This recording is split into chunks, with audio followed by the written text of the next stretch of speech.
What's up guys, in this tutorial I'm going to show you how to add a border to a video in CapCut PC. The first thing that we need to do is to add our video to the timeline, like so. Then we want to size it down a little bit. After you need a white background like this one. And for this we want to drag it below our clip, like so. We want to scale it to match the duration of our video. And we want to apply a mask.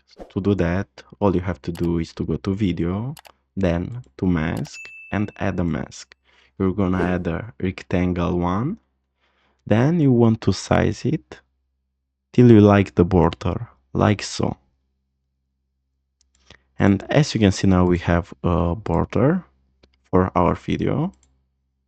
Then what we want to do is to select both clips, right click on them and create a compound clip.